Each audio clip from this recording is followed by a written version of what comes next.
मतलब शर्म की बात यह है कि सारा शहर इसको देख रहा है और ये इस तरीके से पिंजरे में बंद करके इनको बैठा रखा है, तो इनके बच्चे हो गए और कोई आज के बैठे नहीं है, लंबे टाइम से चल रहा है। ये जो यात्रा है, उस यात्रा में ये तमाम बातें छिपी हुई, मतलब जनता में जो अपना कोई लाठी छोटो को नहीं लो, गाड़ को गाड़ लो, जो आपके पास ताकत है उस ताकत का सही तरीके से इस्तेमाल करना है। जनता में आक्रोश और गुस्सा है तो कोई बेवजह नहीं है, उसका इजहार करने के लिए ये यात्रा निकाली जा रही है। अब आप कोई सी बात उठा के देख लो, अब आजकल जगह जगह परीक्षाओं के ये जो बच्चों नौकरी में लगते हैं इनकी परीक्षा होती है। घर वाले चाहे कितनी मुश्किल में हो, वो प्रयास करके अपने बच्चे को भी इससे नौकरी में लग जाए, ट्यूशन रखते हैं, कोचिंग करवाते हैं, पूरी मेहनत करवाते हैं, बड़ी उम्मीद के साथ करवाते हैं। लेकिन इम्तहान हुए अगले दिन अखबार में आ जाएगा कि पेपर लीक हो गया। अब पेपर लीक हो गया तो उस गरीब का तो खर्चा लग गया सारा का सारा। ऐसे अनेकों किस्से हैं। जब ये बात आपको पता चलती है, चाहे आपका बच्चा नहीं हो तो आपको भी गुस्सा आता है, बोले यार इस बच्चे का क्या कसूर था, इन बच्चों का क्या कसूर था। तो ये जन आक्रोश इसी को कहते हैं। अभी बार बार पानी की बात हो रही थी, मैं तो धन्यवाद करूंगा कि कांग्रेस के राज में ये काम बंद हो गया। और यही काम अगर और पहले बंद होता है, टिकियां नहीं बनी होती, तो आप क्या करते? आप मेरे को गाली निकालते। गाली इस बात की निकालते कि डॉक्टर झूठ बोल के वोट ले गया, झूठ बोल के वोट ले गया। उनको ये जवाब तो दे नहीं सकते क्योंकि कच्ची टिकियां तो बनी हुई है। इसका मतलब डॉक्टर झूठ तो नहीं बोला। इसी तरीके से ये जो बताया गया इसमें 40 फुट की हाइट तक ये पानी जाना था, कोई मोटर की जरूरत नहीं। ये आपकी बिस्लरी की बोतल है, ऐसा पानी होना था। जब ये स्कीम मंजूर करवाई तो मुझे चिंता ये हुई कि इसमें साथ में सीवरेज सिस्टम है, जैसे पहले बताया गया, तो उसमें बड़ा ही इंटेलिजेंट आदमी, बड़ा ही जानकार आदमी होगा, वो इस काम को करा सकेगा। पता करते करते पता चला कि एक अपने ही महकमे का एससी है, उसने ये सीवरेज सिस्टम है ये अलवर में लगवाया। मैंने उन एससी साहब को बुलाया, मैंने कहा यार आप जयपुर आपका तबादला इसलिए किया है कि यहाँ से आप हनुमानगढ़ जाओगे और हनुमानगढ़ का एचईडी का और सीवरेज का सारा काम संभालोगे। वो बड़ा निराश हो गया। उसने आप जैसे मित्र से कहलवाया कि मेरे जो ससुर जी हैं वो इनकम टैक्स में कोई कमिश्नर है, तो उनसे सिफारिश करवा के तो मैं जयपुर आया था, मेरे को उठा के 400 किलोमीटर आगे हनुमानगढ़ भेज दिया। मेरे लिए तो कोई फायदा नहीं हुआ। जब ये बात मेरे पास आई तो मैंने उसको बुला के कहा, मैंने कहा भी हफ्ते में 7 दिन होते हैं, 2 दिन तो आप हनुमानगढ़ रहोगे और 5 दिन की आपको छुट्टी है, लेकिन 2 दिन रहोगे तो 5 दिन का काम करना है। इस तरीके से उस अधिकारी को लगाया था। डिग्गियाँ कच्ची बन गई थी। बढ़ने के बाद में न केवल ये स्कीम बंद कर दी गई, बल्कि उस एससी का दफ्तर भी उठा के गंगानगर कर दिया गया। ये शायद यहाँ के जो आका है इनको पता भी नहीं होगा। तो इस किस्म की कराया काम है, उसको ही नहीं संभाल सकते तो नए के अपने कहाँ से उम्मीद करेंगे। अभी राजेंद्र चौधरी खड़ा है, राजेंद्र चौधरी अभी तो बैठा था यहाँ पे। एक दिन हम 5-7 आदमी बैठे थे, बैठे बैठे यूं ही कोई स्कीमों की बात चल पड़ी। भी पैसा जो गरीब के लिए या किसी के लिए आता है दिल्ली से, तो उस पैसे में गड़बड़ी होती है। वो पैसा है वो सही जिसको पात्र है उसके पास नहीं पहुंचता। जी हम महीने की पेंशन आ रहा है, पेंशन आवा तो डाकियों पेंशन लेके जावा है और शायद भी मैं एक आदमी ने तस्दीक करी बोले तो बोले आप आपकी ढाई ढाई जगह आदमी तय करेगा वो तस्दीक कर दे अभी ने कि 150 रुपया दे दे वो कागज जो पाड़ के फेंक दे बाकी पैसा डाकियों अपनी जेब में कर दे। अब कोई बूढ़ी ठेरी लुगाई पता ही है आदमी है आपस में बात करे बोले मेरी पेंशन को नहीं है पेंशन को नहीं है महीना 2 महीना निकल जाए कभी मिल जाए ना फिर बात चुप हो जाए। मैं बोले यार हुस के बोले बिल्कुल मेरे वार्ड में हो रही है 50,000 रुपये लेता जी एक पार्षद। अब ये आपके सामने बता रहे हैं इसलिए मैं इनको खड़ा किया था। अब पेंशन तो दूर की बात है अगर एक नया पैसा भी एक रात तो पीस भी अगर दिल्ली से भेजा जो है तो वो जिसके लिए जा रहा है उसी के खाते में जाएगा दूसरे खाते में नहीं जा सकता। ये इतनी बड़ी चीज कोई कम बात नहीं है। अब ये बहनें बैठी है मैं गांव का रहने वाला हूँ इसलिए मुझे पता है इस बात का कि गांव में माताएं बहनें शाम के टाइम में इंतजार करती थी रात का भी रात हो जाए तो मैं फिर क्या होंगी कटी टाकी जागे होंगी क्यों कोई और जगह नहीं थी बैठने की। अब आप ये बताओ भी थरा हजरत जोड़िए थर के 1 घंटे बाद में जाए थर के हाथ में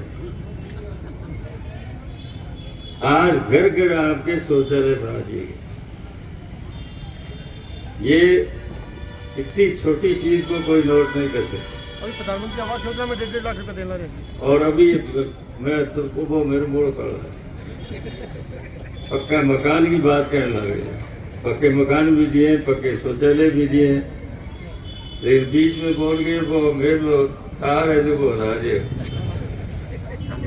ये तमाम बातें जो की जा रही है ये इस हिसाब से की जा रही है कि जिसके लिए बनी है उसके पास ही पहुंचे। हमारी आंटी जी है सुखवीर कौर उन्होंने बताया सुखपाल कौर जी ने कि हमने पिछले विधानसभा में हमारे विकास पुरुष को वोट ना देके उनको ना जिता कर क्या खोया। छोटी सी अगर मैं बात करूं मित्रों तो 281 करोड़ की एक योजना थी साफ पानी की। वो साफ पानी जो 4थी मंजिल तक बिना मोटर के पहुंचना था और राजस्थान के जयपुर के बाद ये एक और पायलट प्रोजेक्ट था जो कि हमारे आदरणीय डॉक्टर राम प्रताप जी हनुमानगढ़ के लिए लेके आए थे और बड़ा लड़के बड़ा झगड़ के बड़ा संघर्ष करके लेके आए थे कि जो सोरे से परेशान है लोग जो घुटनों के दर्द से परेशान है जो अलग अलग समस्याओं से परेशान है जो गंदे पानी के कारण जो समस्याएं हो रही है उससे हनुमानगढ़ की जनता को निजात मिले। और साथियों जब हम साफ पानी की बात करते हैं तो इसके साथ मैं आपको एक और बताना चाहूंगा कि जो ये योजना थी 281 करोड़ की ये केवल साफ पानी की योजना नहीं थी इसके साथ साथ पूरे शहर में सीवरेज को बिछाया जाना भी था। जो ये गंदे नाले की समस्या हम देखते हैं हर वार्ड में जिसके कारण मच्छर मक्खियां पनपते हैं लोग बीमार होते हैं हमारे बच्चे बीमार होते हैं तो सीवरेज का भी इस 281 करोड़ की योजना में था। लेकिन सरकार गई हमारे विकास पुरुष आदरणीय डॉक्टर राम प्रताप जी का राज गया और उसके साथ ही साथ हमें साफ पानी जो मिलने की योजना थी वो भी गई। चाहे चूना फाटक पर ओवरब्रिज बनने की बात हो मित्रों चाहे ये जो गंगानगर फाटक पर ओवरब्रिज बनने की बात हो तो आप देखिए आपके सामने क्या स्थिति है। जो चूना फाटक का जो ओवरब्रिज था उसको राजस्थान सरकार ने लेफ्ट कर दिया उसके बजट को। उन्होंने ये कहा कि हमें चूना फाटक पर ओवरब्रिज नहीं चाहिए। आप लोग जो यहाँ खड़े आप बताइए क्या चूना फाटक पर ओवरब्रिज की जरूरत नहीं थी अपने को? दोनों हाथ खड़े करके बताइए जरूरत थी कि नहीं थी? जब हमें जरूरत थी तो क्या कारण रहा कि हमारे विधायक जी ने उस बजट को लैप्स कर दिया। उसके बाद देखिए गंगानगर फाटक पर जो ये ओवरब्रिज बनना था उसको अंडर ब्रिज में कन्वर्ट कर दिया। सतीपुरा फाटक पर जो ये पुल बनना था आपने देखा होगा कछुआ भी उससे तेज चलता है उस गति से उसका काम चल रहा है। उसका क्या कारण है मित्रों? उसका केवल एक ही कारण है कि जब तक आपका नेतृत्व करने वाला आपका जनप्रतिनिधि एक्टिव नहीं होगा जब तक क्या है कि हनुमानगढ़ का विकास नहीं हो सकता। हनुमानगढ़ का विकास केवल एक ही व्यक्ति करा सकता है वो है आदरणीय डॉक्टर राम प्रताप जी, और केवल एक ही पार्टी करा सकती है, वो है भारतीय जनता पार्टी। मैं छोटी सी बात कह के अपनी बात को समाप्त करूंगा। बार बार देख रहे हैं ताहिर साहब, मेरे से एक दिन मेरे मित्र ने कहा, भाई आप जब डॉक्टर राम प्रताप जी जिस सभा में होते हैं थोड़े से आप में कॉन्फिडेंस की कमी रहती है, बोलते वक्त और कहीं आप बोलते हो तो बड़े कॉन्फिडेंस से बोलते हो। मैंने उनको बताया कि भी हमारा नेता इतना समझदार है, छोटी छोटी बातों को पकड़ लेता है। हमारा नेता भी ऐसा हो, बहुत बढ़िया बहुत बढ़िया, तो जो मर्जी बोल जाओ, जो मर्जी फेंक जाओ, गप मार जाओ, कोई फर्क नहीं पड़ता। लेकिन यहाँ जब डॉक्टर साहब के सामने आपको बोलना है तो आंकड़े पर बोलना पड़ेगा, सही बात पे बोलना पड़ेगा, नहीं तो हमारे नेता 1 मिनट में पकड़ लेते हैं। तो मित्रों, ये जो जन आक्रोश यात्रा जो आई है आज हनुमानगढ़ के अंदर, आपके शहर के अंदर, वो आपको ये बताने आई है कि 1 साल रह गया चुनावों को, और मैं तो ये कहूंगा कि 1 साल भी नहीं रहा, ये 2-4 महीने में ये गहलोत और सचिन पायलट की जो ये आपस में क्रिकेट में चल रहा है, ये खत्म होने वाला है। और 2-4 महीने में हनुमानगढ़ की जनता को विधानसभा चुनाव का सामना करना पड़ेगा। तो ये 2-4 महीने के लिए ये जो आक्रोश है अपने दिल के अंदर छुपा के रखो। ये जो भारतीय जनता पार्टी की सरकार हमने लाने का विचार किया है और जो कांग्रेस की सरकार हमने भेजने का विचार किया है, इसको अपने मन में रखो। लगातार देखिए टाउन जंक्शन में, गांवों में लगातार चोरियां बढ़ती जा रही है, और आप हनुमानगढ़ जंक्शन और टाउन और कोई भी थाने में आप जाके देखना मित्रों, आपको एक ही चीज दिखाई देगी। जो वहां अधिकारी बैठे हैं उन्होंने एक ही काम सोच रखा है कि 1 साल रह गया इस कांग्रेस सरकार को जाने में, 1 साल में अपना घर भर लो।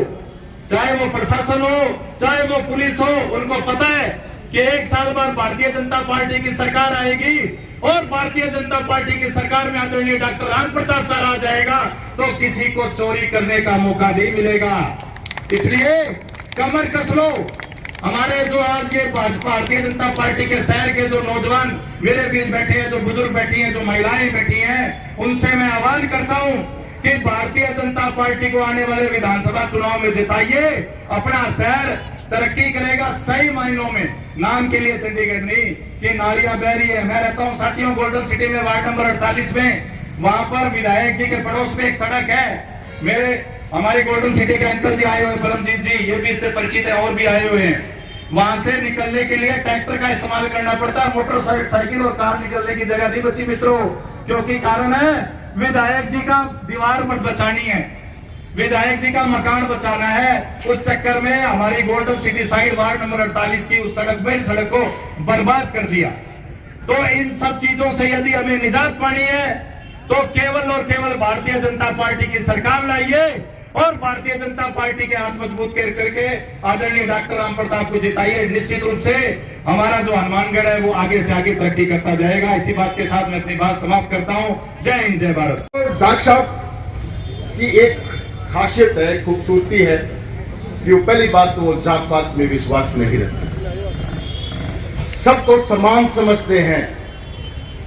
और मेरे साथ जो वाक्य हुआ, मेरे को 1.5 किलो अफीम के अंदर नजायज इस मार्केट के चक्कर में मुझे फंसा दिया गया।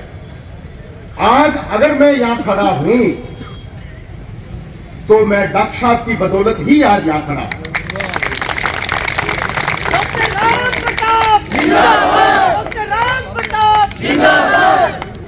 अगर आज मेरे परिवार का जीवन जो बचाया है और मेरा जीवन जो बचाया है, ये डॉक्टर साहब की बदौलत है। और डॉक्टर साहब का ऋण ये मार्केट और ये परिवार कभी भी चुका नहीं सकता। आजीवन भर हम डॉक्टर साहब के ऋणी रहेंगे। आज आप देख रहे हैं कि नगर परिषद ने आज हमारी मार्केट का क्या हाल कर दिया। हमारे को लोकतंत्र के अंदर जेल में बिठा दिया। और डॉक्टर साहब ने हमारे साथ वादा किया कि जब हम लोग सत्ता में आएंगे, भारतीय जनता पार्टी सत्ता में आएगी, तो इस जेल से सबसे पहले मुक्त करने का काम इस मार्केट का किया जाएगा। डॉक्टर राम प्रताप जिंदाबाद, डॉक्टर राम प्रताप जिंदाबाद।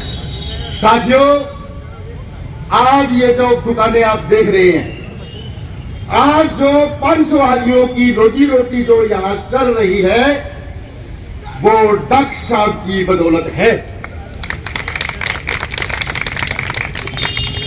इस क्षेत्र में भूमाफिया लोग, कांग्रेस सरकार के अंदर भूमाफिया जो लोग हैं, आज इस प्रॉपर्टी की कीमत जो कि एक ट्रस्ट की प्रॉपर्टी है, उसकी कीमत 500 करोड़ रुपया आंकर के और यहां उसको गबन करना चाहते हैं। और डॉक्टर साहब ने हमारे साथ वादा किया कि किसी भी कीमत में इस प्रॉपर्टी का गबन नहीं होने देंगे।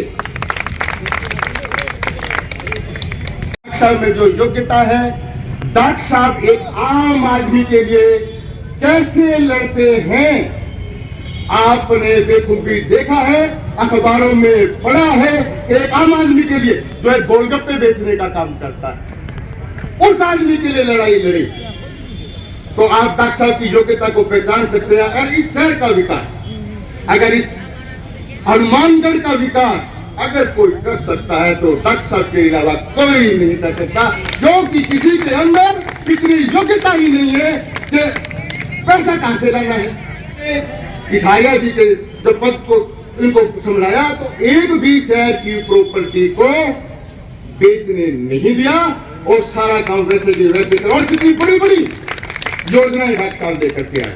तो आज जो डॉक्टर साहब जन क्रोश यात्रा के माध्यम से जो आज उन्होंने शुरुआत की है, और जो कार्यकर्ताओं का जो मैं आज ये जो रीढ़ की हड्डी है कार्यकर्ता, उनका जो मैं आज मैं जोश देख रहा हूं, और जो डॉक्टर साहब उम्र के मुताबिक जिस हिसाब से उन्हें आज भी वो जवानों की तरह ये काम करते हैं, एक दिन में 10-10 यात्रा कर रहे हैं, और ये सारे प्रदेश में संदेश जा रहा है। और जिस तरीके से डॉक्टर साहब बड़ी निडरता से, निर्भीकता से काम कर रहे हैं, इस प्रदेश में अवश्य इस भ्रष्ट सरकार को उखाड़ के फेंक दिया जाएगा। धन्यवाद, जय हिंद। शहरी क्षेत्र में पहुंची जन आक्रोश यात्रा, बताई राज्य सरकार की नाकामियां। जनता के बीच सरकार की विफलताओं को लेकर भारतीय जनता पार्टी की ओर से कांग्रेस सरकार के खिलाफ निकाली जा रही जन आक्रोश यात्रा का रथ मंगलवार को जिला मुख्यालय पर जंक्शन स्थित शहीद भगत सिंह चौक पर पहुंचा। यहां रेलवे स्टेशन रोड पर विधानसभा क्षेत्र के शहरी क्षेत्र की पहली नुक्कड़ सभा की गई। सभा में वक्ताओं ने राजस्थान सरकार की नाकामियों के बारे में बताया और कांग्रेस सरकार को जड़ से उखाड़ फेंकने की बात कही। पूर्व मंत्री डॉक्टर राम प्रताप ने कहा कि जनता में कांग्रेस सरकार के खिलाफ आक्रोश और गुस्सा है, वह बेवजह नहीं है। इसका इजहार करने के लिए यह यात्रा निकाली जा रही है। हर पेपर लीक हो रहा है, बच्चों की मेहनत जो कि खराब हो रही है। उन्होंने रेलवे स्टेशन रोड पर स्थित बेचना सागरमल बिहाली मार्केट की दुकानों का भी मुद्दा उठाते हुए कहा कि दुकानदारों को पिंजरे में बंद कर बैठा रखा है, यह बड़े शर्म की बात है। पूर्व मंत्री ने कहा कि कांग्रेस ने राजस्थान को 4 साल में अपराध, महंगी बिजली, महंगा पेट्रोल देकर व किसानों को कर्ज माफ़ी का झूठा वादा कर बेरोजगारी भत्ता नहीं देकर धोखा दिया है। आगामी साल होने वाले विधानसभा चुनाव में जनता को अपनी ताकत का सही तरीके से इस्तेमाल करना होगा।